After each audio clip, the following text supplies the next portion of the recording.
Hello, everyone. Welcome back to another episode of Refine and Shine. I am super excited about my guest today. Just can't wait to see all the things that they're going to share with me and you today. So, my guest today is Kirsten Koshmer. She is a health tech pioneer and women's health expert, and is the founder and CEO of Conceivable Technologies. And she has helped over 10,000 infertile women. And I just want to just have her just take it away because she has so many accolades, so many great things, over 300,000 devoted TikTok followers, all the things. I just want to give it over to you and just say thank you, one, for being a guest here today. And I can't wait to hear your story. Thank you so much. Well, I came to where I am today by a very roundabout way. I was a linguistics professor, and then I got diagnosed with multiple sclerosis when I was 20. I couldn't walk without a cane, and the medicines that they were using at that time for MS were very new. And I just was scared, to just start taking some medication that was, so new. And so I just kind of did nothing, which a lot of people do with all kinds of different health concerns. And then a friend of mine was in acupuncture college at the time. She's like, "You should really go see one of my teachers. He's really good. He's really famous." And I was like, "Acupuncture, that's like going to a psychic. I'm not doing that. That's not going to do anything." And she said, "Oh, you're so pigheaded." She goes, "You won't even try one time? Just even if it could help 10%, is it worth just exploring?" She's like, "I'll even pay for it." Because when you are sick, a lot of people want to tell you to go see their person. Mhm. And so I ended up going to see this person, and we had a long conversation. I won't tell your listeners the whole story, but essentially, at the end of the conversation, he says, "Look, here's the deal. When you were born, your constitution, your body was very strong up here, really, really high, and your disease was very weak and nascent. But I was a competitive athlete when I was growing up, and so I trained a lot."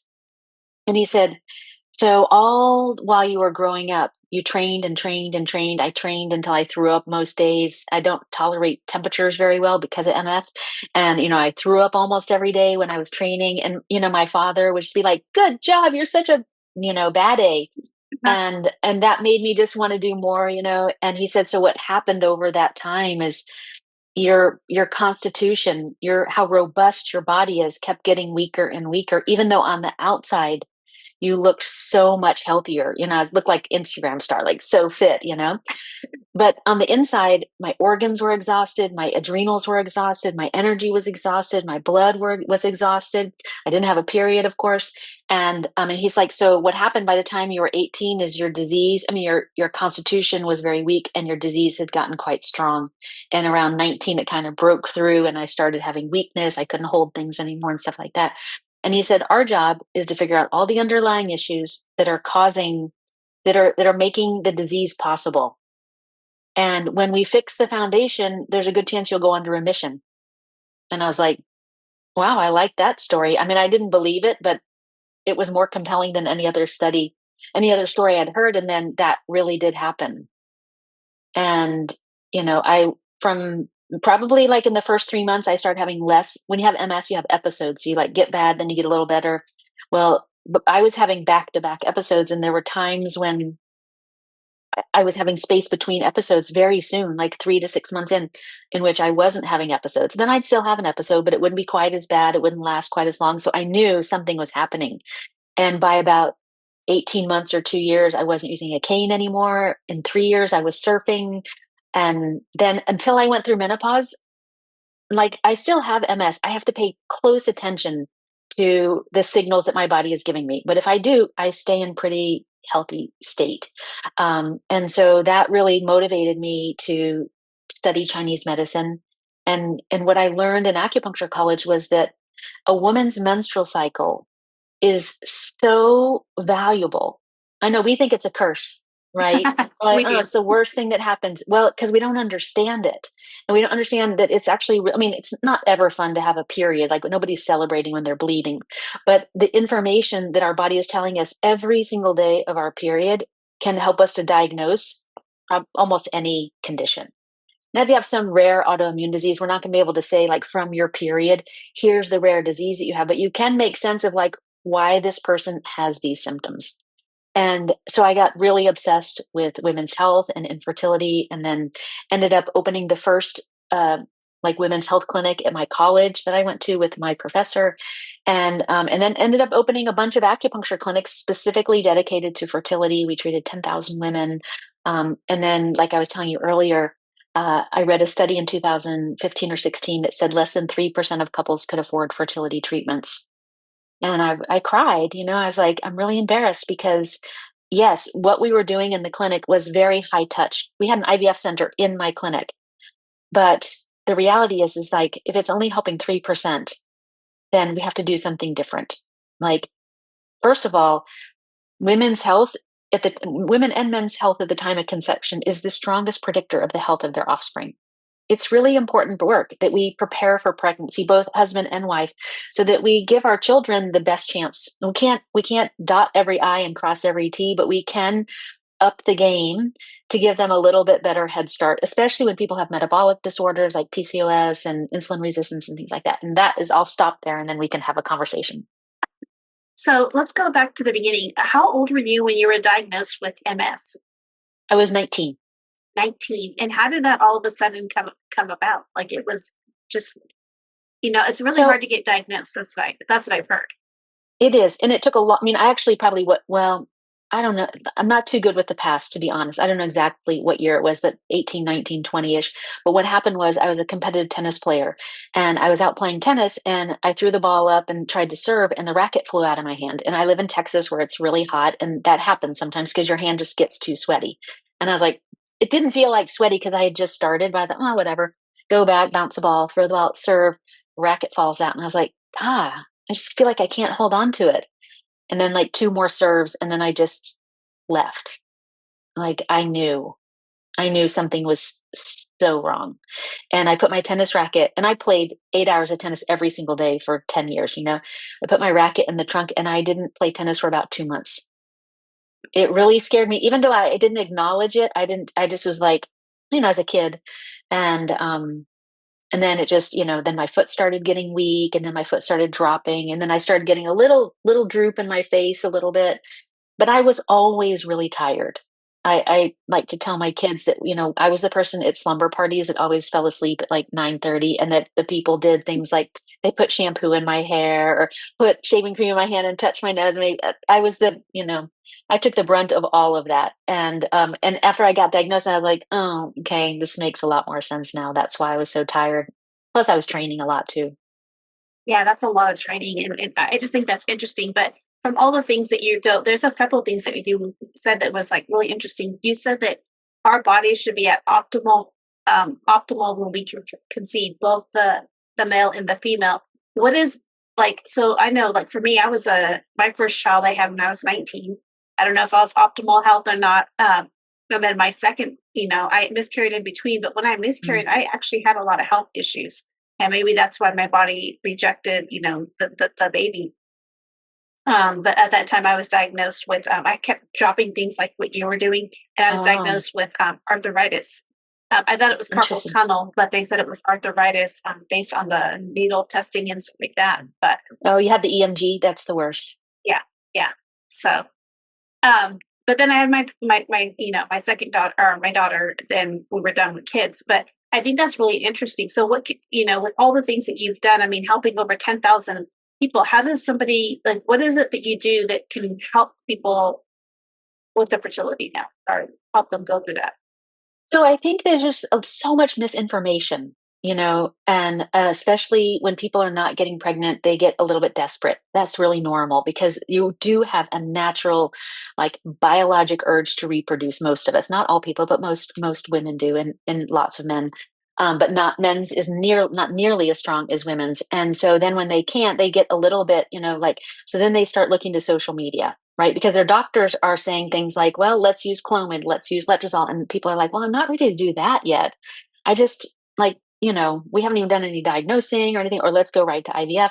And what I found, both from Chinese medicine and just my clinical experience, is that there are certain things that have to work to get and stay pregnant. So in Chinese medicine, we have categories for them. I'm not going to go into that because that's just a long explanation that won't be useful. But in general, here's what has to work. First, you have to be able to make, conserve, and restore energy. And we assess that with the first question that we ask is like, what's your energy like on a 1 to 10 without caffeine or exercise for 2 whole days?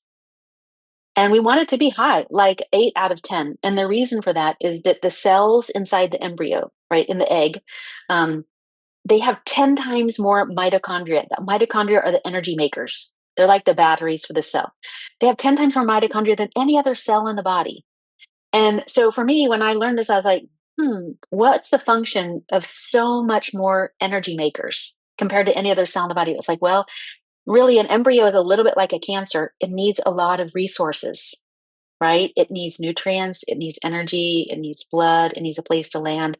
And when people are tired, first of all, that's a reflection of many other problems. Could be a reflection of sleep, could be a reflection of stress, could be a reflection of diet, could be a reflection of digestion, right? And so what we're doing at my company is we're looking at like, how do we find all of these underlying issues and map them? How are they related to each other? So back to what I was saying, you have to be able to make, conserve. That means you're not too stressed or anxious during the day because that uses a lot of energy. And then you fall asleep, stay asleep, and wake up rested for 8 or more hours. That usually tells me that you can make, conserve, and restore energy. If that works, that's the hardest thing, because if that doesn't work, we can't make blood very well to make a lining to support implantation. We can't make hormones, right? If we don't have the foundational resources, making them and holding them, the rest of the stuff will falter. So we want to have plenty of energy. We want to have a good amount of good menstrual blood too. So about 4 days of bleeding, not more or less. Soaking a tampon pad, filling a cup about every 4 hours, not more or less. No cramping. This is one that everybody argues with it. No clotting and no spotting. And the reason for that is that every doctor, I have talked to, I don't know, hundreds, I'd like to say thousands, but maybe I can exaggerate, at least 100 doctors about this. Every Western physician will say clotting has nothing to do with implantation. I was like, it's not possible that it can't. If your menstrual blood is your lining, and there's a whole bunch of clots in your menstrual blood and in your lining, and you fertilize a perfect embryo, or you pay $22,000 for IVF, and that fertilized embryo lands where the blood is clot, that's dead blood. And what the embryo does is it sends out these little octopus fingers called trophoblastic cells, and they basically dig into your lining to try to find a blood supply. But sadly, in a clot, that doesn't work. It's just dead end miscarriage, right? Because if the embryo doesn't get a blood supply, you get it looks like a chemical pregnancy. Next thing you want to look at is temperatures, not for predicting ovulation, but actually your temperatures after ovulation tell us so much about your progesterone levels. Now, it's not a perfect science. Everything that we do, we borrow from Chinese medicine, right? So it's based on 3,000 years ago. We didn't have any technology, but we did have observational data. And what I saw in my clinic over 20 years was that if people's temperatures, after waking temperatures, like basal temperatures, don't get above 98 after ovulation, they will often have low progesterone and they will struggle to stay pregnant. And if we fix that, they don't struggle to stay pregnant. Because again, the action of raising the temperatures high enough, it takes energy. So then we go back, if the temperatures are low, we go back and say, what's your energy? Right? It has to figure out, but why are the temperatures low? In order to, people say, well, how do you fix low temperature? Like, I don't know, because I don't know why your temperature is low. But if I know why specifically your temperatures are low, it's actually very straightforward. And so those are the starting places. To answer your question more succinctly, what do you do if you're just trying and you want to get pregnant? You have to figure out what those underlying issues are. Forget about like, fertility monitors, fertility trackers, looking at PGD, estrogen. I think that those are really injurious to women and dangerous, because what happens is they get a lot of data, and then that data freaks you out and you're like, oh, it says my progesterone is like 2.7, but I don't even know what that means, and I don't know what it should be on cycle day 4 because there's no data on that. And then they usually take a screenshot of it and send it to me. I'm like, what does this mean? What do I do? And I was like, don't worry about it. Like, it's not data that's materially going to make a difference for you. So we want to focus on the things that actually are real reflections of your likelihood of getting pregnant, and then systematically work on them and watch them improve. And then if they're not improving, try other things to improve them. Does that make sense? Yeah, that's so fascinating. And I think that, like you said, when they start to have all of these inputs, now one thing I never suffered from infertility. I just, between that one child that I miscarried, and then but other than that, then I got my tubes tied. But one of the things I think is interesting is like what you said was that like when you're like having to test the basal tube, all these things that you're trying to do. Because I have a lot of friends who've suffered from infertility. Yeah. Then they go and they see it's too much, that becomes overwhelming. And if they're overwhelmed, then they're going to get tired. And then that tiredness is just going to add to the part of the problem with being able to conceive. Yes. Well, and it's stress, and I think that like there is no data that show that stress causes infertility. So I want to be perfectly clear about that. But so people are like, well, I don't really need to work on the stress part. But what we do know is that here's what happens physically. When you get stressed, you start producing adrenaline. Adrenaline is designed to allow you to pick up a tire, like a car, off your baby or fight off a bear. It is a tremendous amount of energy. It's supposed to be used for emergencies, but if when we get depleted, our adrenal glands, like the turning off and turning on of adrenaline, it gets kind of wonky. And so a little thing happens. We go to the doctor, we have a bad doctor's appointment, and we start flooding our system with worry. We're worrying, adrenaline. And that adrenaline really hurts our fertility because it's inflammatory. It's designed to be inflammatory so you can be like, right? But we don't need that every single day or for 8 hours straight when nothing's happening. And so that all that adrenaline causes inflammation, and it degrades the eggs, the ovaries, the lining. If you're a man, your sperm. It's really problem. It disrupts ovulation. And then to compensate, we produce a lot of cortisol. And the problem with that is that cortisol is progesterone is made from the exact same stuff cortisol is made from. So if you're stressed every single day, what you'll see is that then also high cortisol. And when we see high cortisol, we'll see low progesterone. And without progesterone, we're not staying or getting pregnant. So, we have to always go back to why is that? Why is that? Why is that? Why is that? This is what I've been doing, working on for 20 years, trying to figure out what are the paths to help people easily and quickly figure out what are those underlying whys and what are the simple things you can do yourself. I always say, like, when I had my clinics, when somebody got pregnant, I was kind of the hero. Like, oh, Kirsten got me pregnant. Like, they came, I gave them a treatment, and they got pregnant. And I don't like that, right? I want the women using our products and things like that to be the hero of their own story, so that they have a personal transformation. That they're like, I figured it out. I figured it out by myself. We spent like $100 total, and now I know how my body works, and I know when I get tired what to look for. And I know when I have gas and bloating, how to fix that. And I know if I'm watching if my temperature, if my cycle gets irregular, how to fix that. And that's what makes me really happy. Love that. I love that. And so with this company that you're no longer, you've done over 20 years, you've been, practice, you had your clinical, you were like one of the first acupuncturists who like really dug into this stuff, right? For fertility, reproductive acupuncture is what they call it. Yeah. Yeah. So how did it come to developing this, being the founder of this company that you now have? How did all that go through? So when I read that study that I talked to you before about, I was just so upset. I just was really upset about it. I don't know why. It just really got on me. And so I started thinking about like, what could I do for them? What could I like? I don't know how to make acupuncture cheaper. Like, even if it's very cheap, it's still, if it's not free, it's not worth doing. I mean, it's not cheap enough. Like, either you have people who can kind of afford $100 a month or $100 a week. You really can't get it that much cheaper than that. And so I was just thinking, like, what would make a difference, and trying all these things, and then built the first version of the Conceivable app. And as somebody I was like kind of famous, had kind of a big ego at that time, and I was like, look, if this app is even 50% as good as me, if the outcome, so we did a pilot, we had 105 women using the app and 105 women just going to acupuncture, and at our clinic with me.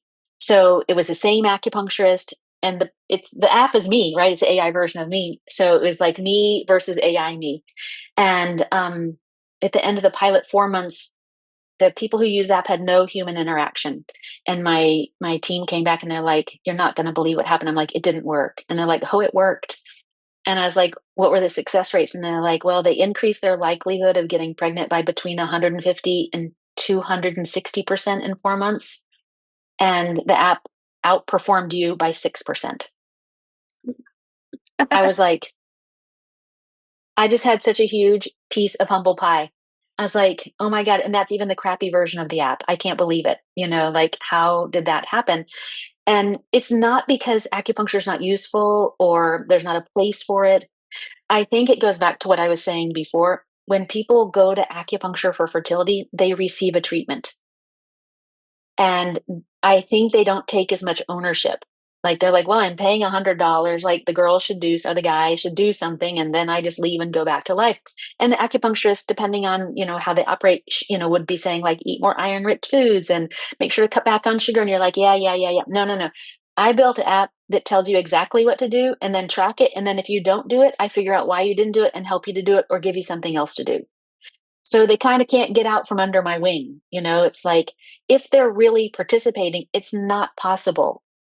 It's not possible to not improve your period, your cycle regularity. You will lose weight because it's just not possible to not do. I'm telling you what to eat and I'm telling you how to exercise and I'm helping you manage stress.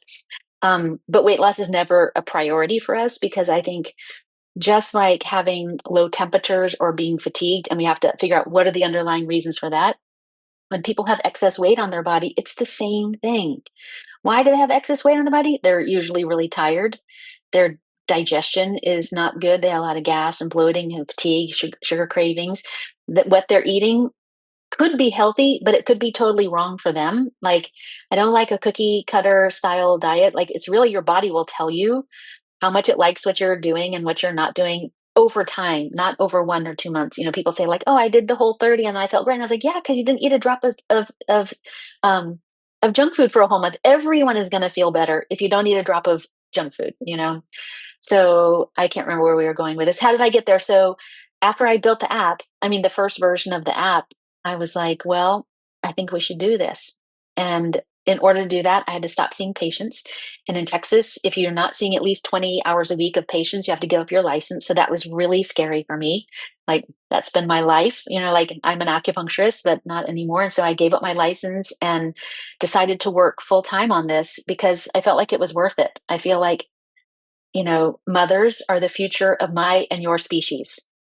They are the determining factor for the future of the species. They should be held in the highest esteem. We should treat them with such reverence. We should care for them in ways that women have ever been cared for. Because the healthier and more, instead we just end up doing everything, right? And this is why we see fertility rates declining, declining, declining. So yeah, and that's what I've been doing. And go ahead. Oh no, I think it's so super exciting. So with this app, is it particular just like for people who are trying to get pregnant, or but you also said it's just people who are could it because you also mentioned like regulating your periods and things like that. So if there was somebody who was just they really didn't want to have children, but they had these horrible periods because the more that I research it, maybe sometimes surgery, like I said, I went through postmenopausal, and I don't know if I did it during the recording or before we started talking. I went through postmenopausal. I went through menopause because of surgery, right? Surgical menopause. Surgical menopause, that's what it's called. And so I went through that, and but prior to that, like it was like, oh, you have bad cycles. Just let's put you on a pill, birth control pill, on which I told you earlier, my tubes are tight, and so it wasn't something that wasn't helpful. I'm just putting more medicine into me. That probably not the best thing, but it didn't really help. It made me actually worse. But is that something that somebody could do, or is it just mainly targeted for people who are trying to get who are dealing with infertility issues? So depending on when you listen to this episode, currently, as of today, it is mostly like the language and the conversation is around fertility. The good news is that in order to improve fertility, you have to improve everything. So if there's a listener out there who has really bad periods or really irregular periods or is really tired or just doesn't feel well in general, they're like, something's wrong with me. I don't know what it is. Like ultimately we will have like I don't want to call them individual apps because it'll all be under the Conceivable sort of umbrella, but you'll be able to like work on PCOS or endometriosis or general period stuff. We're building an app for girls before they have their first period so that we can help them because on my other TikTok, I have hundreds of thousands of little girl followers who are asking questions about like, where do you put a tampon? Like they don't know anything. They don't know anything. And so in Chinese medicine, they always say, The good doctor treats the patient, the great doctor treats society, but the master can make herself obsolete. And that has always been a guiding principle because I was like, I want to work every single time to make myself obsolete, right? To leave the world in a better place without me. And I feel like, okay, I did it one time with acupuncture in my clinic, right, with my app. But now with a little girl app, someday I want to make Conceivable obsolete, right? Or we don't have infertility. If we actually really train the young women, all the things that we do currently in the Conceivable app, they won't need us anymore. And that will be a day to celebrate. I love that. I love that. And I even think like the part where you're telling them, like you're in this app, you're telling them what to eat, based on, all of the things. And so, and I think it's like, I love that you're adding onto it because like, it's like a software, like you can choose, like when you have Microsoft software, for example, you can choose, do I want PowerPoint, Word, or all these things? Like, for example, like you can pick the level or the tier that you want is what you foresee this coming through. Right. Well, and like my goal is that a little girl who's 8 years old starts using the little girl app, and I found for the young girls, the most common two questions, this is during the pandemic that I was really working with the young girls, had more time. The two most popular questions that they asked me were, when is my first period going to come? And how can I make it come faster? Which surprised me because when I was growing up, people did not want to get their periods. But I don't know, this is a hypothesis, but I think it's because it's status. It means you're growing up. It means you're a woman. And so I decided I would just like play a little game because I was like, well, how can I help them to be healthier? Right. So I was like, well, your period is actually a reflection of your overall health and how you live and how you take care of your body. Your job, because you are the future of the species, is to really, whether you choose to or not, you don't have to do anything. Like, not everybody wants to have a child, but like, it is your opportunity if you want to take it. And so we want to really take really good care of our bodies. So what you eat, how you sleep, how you stress, how you move, how much water you drink, all of those things are the things that determine how healthy your body is, which determines how, when your period helps your period to come or not come. And then when it does come, it makes you have an easier time. So in that app, we'll be like training them to start tracking those things and paying attention to those things so that they start understanding the interrelationship between their period and their health and how they feel and how they think and all those things. So amazing. So amazing. Another thing that I just love that all the things that you've done, like you had, my whole thing is about just refine and shine, right? And Yeah. here, you had something, you had an illness, or disease, your MS, and Yeah. how you went to acupuncture, then became an acupuncturist, like all of these things that have happened in your life. Did you ever think that you would be doing what you're doing now, like building these apps and this technology? No, because I can barely work a phone. Really?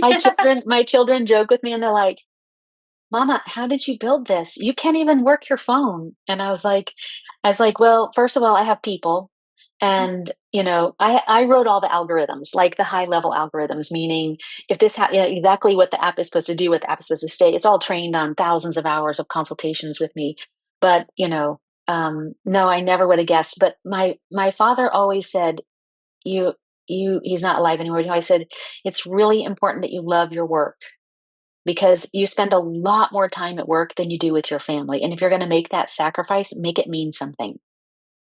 And that was a really good quote. And so anytime I would feel like restless or itchy, I was like, and I'm kind of an inventor anyways. I have 2 patents.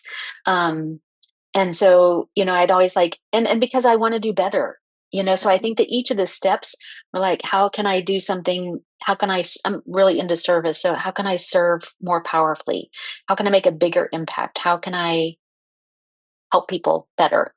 And so, that's always been a guiding principle. But I think that's a good question. Like, you know, it was funny because my father was an entrepreneur and he really wanted me to be an entrepreneur. But, first I got a degree in English and French. My dad was like, marketable skill. We need a marketable skill here. That's a dumb degree. And of course I couldn't get a job. But then I ended up going to graduate school for linguistics. And then when I told him I'm going to go to acupuncture college, he was actually had lung cancer at the time. And he was like, what kind of voodoo shit is that? He's like, sorry, Oh, no, language. you're fine.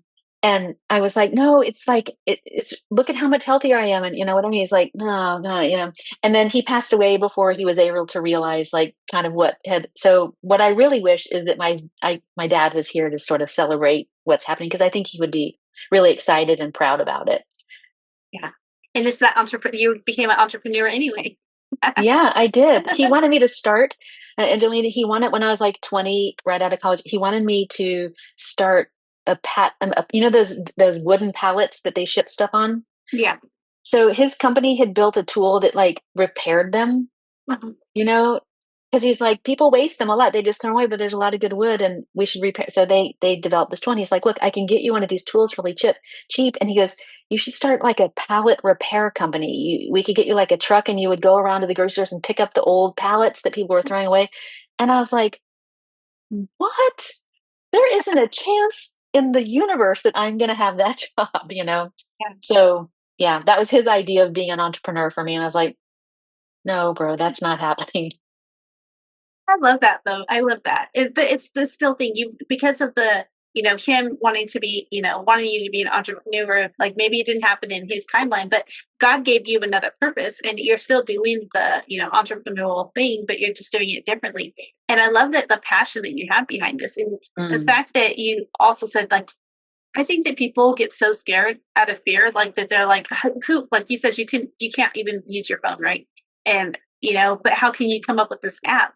It doesn't. You don't have to know all the kinks, but you're writing the words. It's you who they're talking to, and you said over thousands of studies and thousands of things people you've seen. I mean, that help over 10,000 people with infertility issues to have a baby, to not only just have to be able to get pregnant, um, and not just get pregnant because that's one thing, but just to carry the baby to full term stay and pregnant. deliver. Yeah, stay pregnant is huge. And so I think that when what we get scared of, and I just want to say that I appreciate you because a lot of times people get Mm. so scared to even think, yes, I have this ideal, but I don't know how to do it. You didn't maybe know how to do the technology part, but you found people to do it. And I think that that's amazing. So thank you for that. Oh, thank you. That's such a nice compliment. And I think for all the listeners, I think it's just a good reminder. Like so many people have ideas in their head and they're just like, yeah, I have this idea for this or whatever. And the truth is that especially now, like you can use tools like Cursor or N8 and you literally can type in what you want to build. I mean, we of course didn't build the Conceivable app like this. It's a little bit more too sophisticated for that. But for a basic app, you can build very basic apps with no coding experience. You literally tell it like, I want to build a dating app that, connects me to people who love flowers or whatever. And it'll just be like, start telling you, do you want it to have this? Do you want it to have that? Do you want to have this? And so trust that if you're really passionate about it, try and find your way. You might surprise yourself and have a lot of fun while you're doing it. Mhm. I also love what you said about the work. Like you spend so much time working, Hmm. and away from your family. You gotta love what you do, and you have to have passion behind that. And if you don't have that passion, you're just wasting your time. And our time is so precious. I'm a time management. Like I do coach on time management. Do a lot of different things, but one of the things is you can't get that time back. And so if we're going to be spending this time with our with that at our job, love what we're doing, leaving a legacy, uh, for sure. And like I just think about those those 10,000 over 10,000 women you've helped. You didn't just help those. You've helped over 10,000 families, and Mm. just to think about everything that those children are going to have children after children, like that's like you've helped over like by the time think about it, it's like over 1 million people. Really Yeah, I the hope so. with the impact that it helps. I mean, which just statistically speaking, that's what comes to mind, like that 10x theory. Um, Hmm. so that's pretty exciting. And so to get the app, can you just download it in your app store, or how do you get this? You can just get it. Go to currently we're just waiting on approval from the Android store. We had some extra hoops to jump through from they're taking a little bit longer. So you can download if you have an Android app, if you go to our web app and just it's really ugly. But you can use it if you're just like ready to do it, ai.conceivable.com. And you can sign up, get started. The first month is free. So I encourage everybody, it's very cool. Check it out.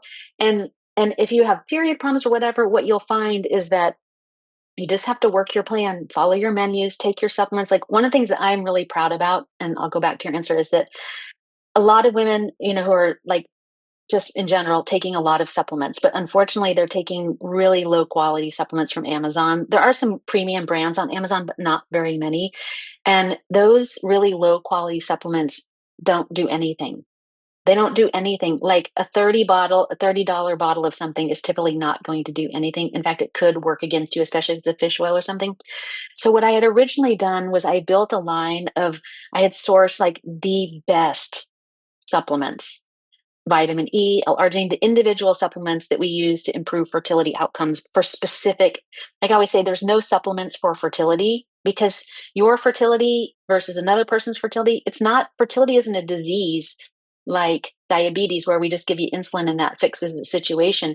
It's a multifactorial problem that's mostly related to how we live. Sorry, my AirPod keeps falling out.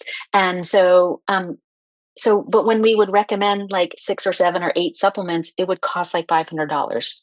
And I felt really at odds with myself because I'm on a mission to make all of it affordable. And then the supplements are so expensive, I was like, how do we fix this? But I didn't want them to not take them, and I didn't want them to take cheap ones, and we didn't take a lot of margin, but it was still just too expensive. And we ended up finding this year, by just like a blessing, a total blessing, a new manufacturer who has much bigger reach. So we were able to source everything a lot cheaper. And then this particular manufacturer agreed to, so that if the app says, well, okay, here's 5, 6, 7, 8 supplements that will be really beneficial to your presentation, not fertility supplements, but these are things that we need to supplement to kind of get everything we talked about working.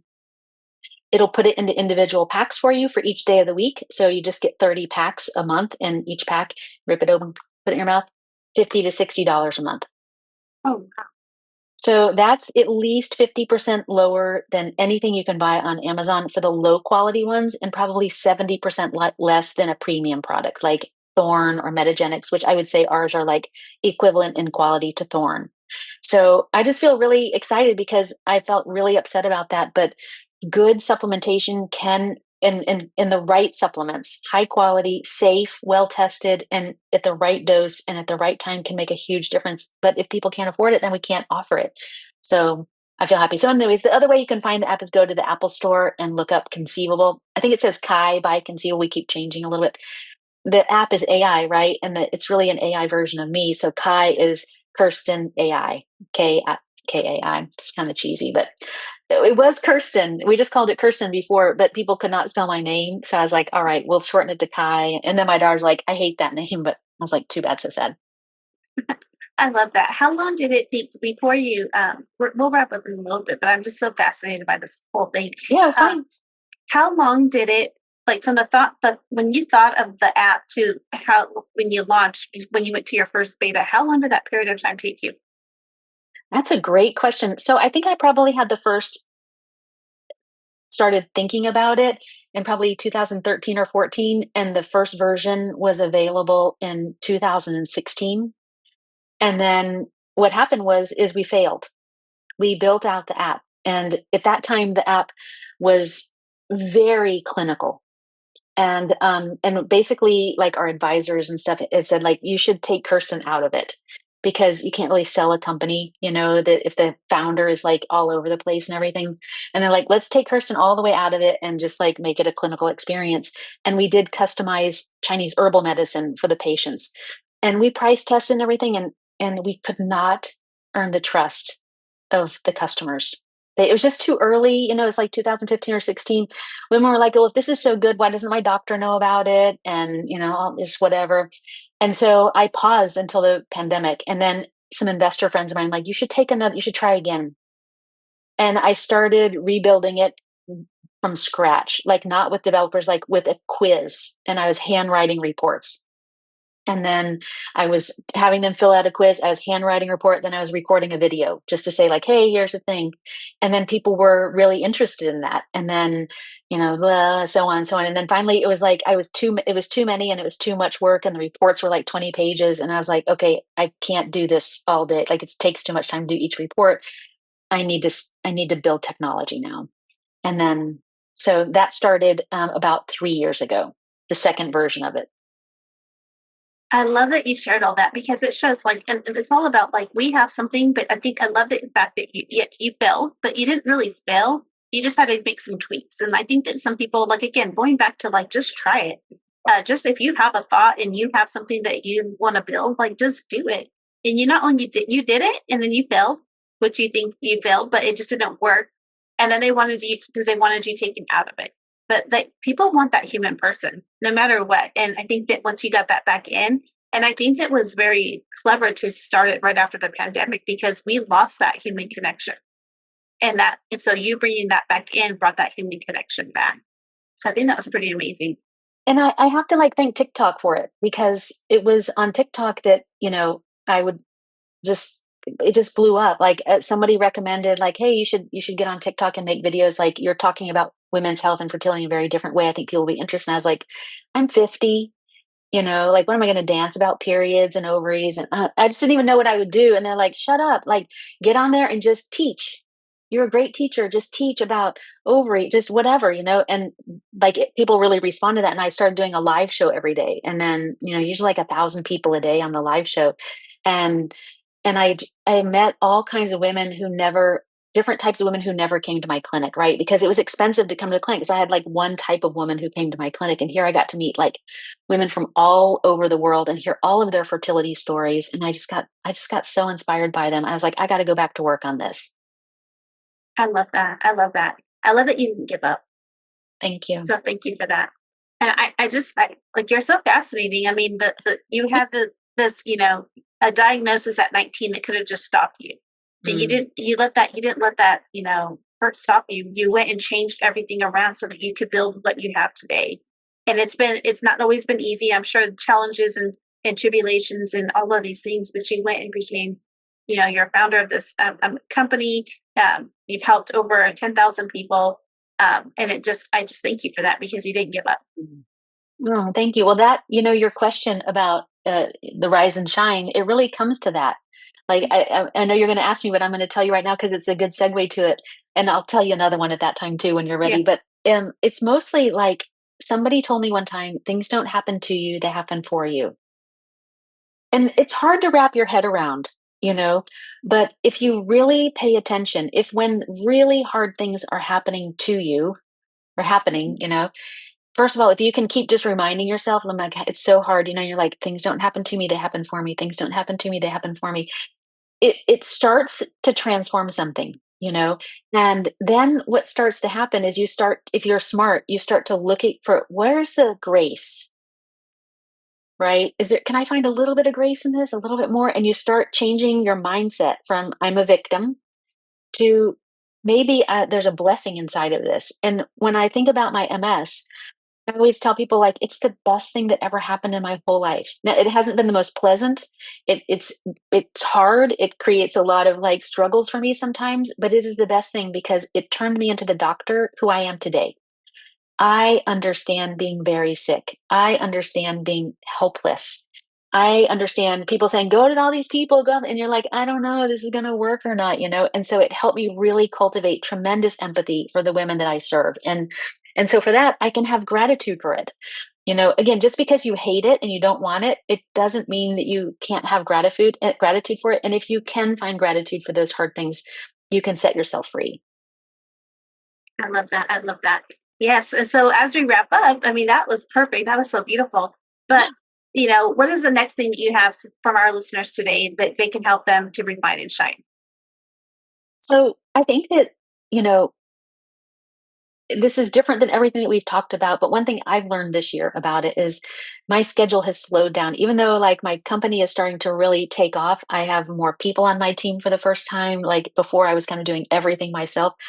And in order to rise and shine, we have to have enough time around us. You're a time management specialist, right? So so I talk to women all day long who are like, I'm like, tell me about your day. And they're like, well, I get up at 4:30 and then I go to the gym and then I come and make breakfast for my husband and then I do this and then I go to work and then I go to another thing and then 9 o'clock I get in bed and I go to sleep. And it's like, so do you do anything for fun?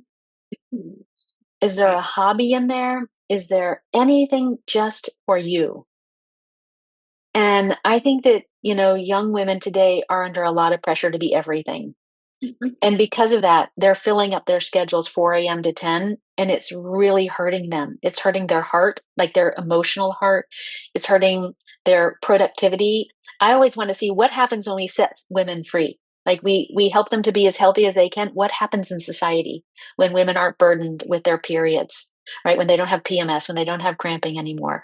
And so my to answer your question, my answer would be to really look at your calendar for the next week and try to see, is there anything that's a little bit not as important? You know, what can I cut back and where can I start carving out even 15 minutes of time every single day just for yourself, not with your phone? Time for yourself is not looking at TikTok. I love looking at TikTok. That's not time for yourself. It's something that feeds you. Because the more that we do of that, the more we can transform and heal ourselves without an app like Conceivable or anything.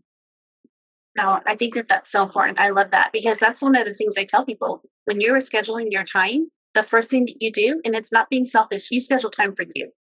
You first schedule time for you. When are you gonna, yeah, exercise is important, but when is the time that you're just gonna rest? Maybe read a book, something that you find joy in, listening to your worship music or whatever it is that fills your cup. These are things that don't have to even cost you anything, because then if you're not, you're giving yourself the leftovers, right? If you're doing everything else for everybody else, Oh, your I whole love work that. is full. Your day is full, like you said, from 4 a.m. to 10 p.m. You're full of work, family, all of these things. You're giving yourself the leftovers, and you're teaching your children, you're teaching Mm. everybody else that you don't matter to yourself because you're putting yourself last. I love that. You made me cry a little bit because it's so true. It's so true that that is the other piece for women. I mean, I'm not a man, so I can't really speak on the men's side. I'm not excluding them, but I only know my own, Mhm. gender. Um, we have to be so careful because however we're acting, we are training our daughters and sons, but especially our daughters. We're teaching our sons that women are worthless, right? That women are just the workers in the house. And we're teaching our daughters, you should be a worker instead of you should be a queen, right? Oh, can Yes. I tell you one more story? Oh, yes. You go ahead. Okay, because I just remember this that I haven't thought about in forever. I had a lady who helped me clean my house for a long time, and she was from Mexico, and she was just the smartest, sweetest person I ever met, just the loveliest person. And and one day we were talking about first periods, and she told me that her son had just gone off to junior high, and she said, "Oh yeah, I had a big talk with my son about periods," and I was like, okay. Let me hear it. Like, what did you say? And she goes, well, she said, I said, you're going to junior high now. And first of all, I want you to know that girls are going to be very different in junior high than in elementary school. And he's like, what do you mean? She's like, well, their bodies are going to be changing. And they're going to be changing. Their booties are going to get a little bigger, and their boobies are going to get bigger, is what her words. Mhm. And she said, and you're going to be interested in that. And she says, first of all, you can be interested, but you must be respectful. So you're not going to stare at anybody or comment ever on a girl's body or anything. She would maybe take a quick peek and you're like, wow, like pretty body. And she said, and that's it. And I loved that she took the time to have it. But she's like, and then she goes, the other thing is like, as girls, our bodies are changing because their bodies are preparing to be able to have babies. And that is really important. And that's God's work. And it isn't shameful and it's not embarrassing. It's beautiful. And once a month, and she explained their periods and like blood's going to come out and everything. And he was like, ooh, gross, disgusting. She goes, no, it's beautiful. She goes, just like I clean houses, God made women's uterus to clean it every single month. So it's perfect for the next month. And, how much God decided all that, I don't know. Who cares? But and she said, and she goes, no, it's really beautiful. And she goes, so you might be at school and a girl might be walking in front of you, and you might see like on her booty, like a little bit of blood because maybe her tampon or pad leaked. And most boys will be like, you got, whatever. She said, no, what you're going to do is you're going to take your jacket off and you're going to give it to her and wrap it around her waist and say, you got something on your pants. You can borrow my jacket till tomorrow. That gave And me I was chills. like, me too. And I was like, you're the best mother that ever lived in this universe. If every mom had that conversation with their son, we would have a different society. So thank you for I haven't thought about that story in a long, long, long, long time, but um, it's really beautiful.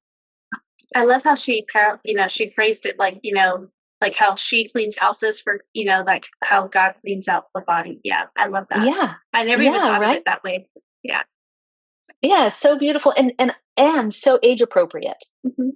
You know, I thought that she just nailed like telling him exactly enough what he needed to hear so that it would impact him and, turn him into a good, respectful young man, but, not overwhelm him like I probably would have done.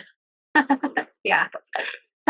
It's the way that we think. I think sometimes for us, we overcomplicate sometimes when we're inventing things or thinking of things or analyzing things sometimes. But I love how she put that. That was so beautiful. Thank you for all the things that you've shared. And for people who want to follow you, I'll make sure that they have the links. But what is the best way? What do you use the most? TikTok to follow you? I use TikTok the most. And we know that TikTok is going away. Okay. So there will be a new TikTok on September 5th called M2. So if you get on TikTok there, you can follow here. We don't even know if like our followers report over. So the best way to currently get in touch with me is probably just from our website, conceivable.com. And check it out. They can try the app, they can try the supplements, we have a wearable that's pretty amazing too. We'll talk about that another time. Oh yes, I can't wait to talk about that again as well. There's so much we can talk about, and so I just wanted one. Thank you so much for all the info you provided. I'm going to actually look. I mean, I don't have my cycles anymore, but I'm still interested in it because of all the different things, like how it helps with your energy levels and all these things. So, thank you so much. I think you provided a tremendous service for my listeners today. Oh, I'm so happy to hear that. Thank you for having me. I really, really appreciate it. And I've loved our conversation. And literally, if there's anything that I can do to support you or anyone, please reach out to me. Like, I'm really, a diehard service person. So, where people need help, I want to be there. Oh, I love that. Thank you so much. Okay, doll. Thank you again.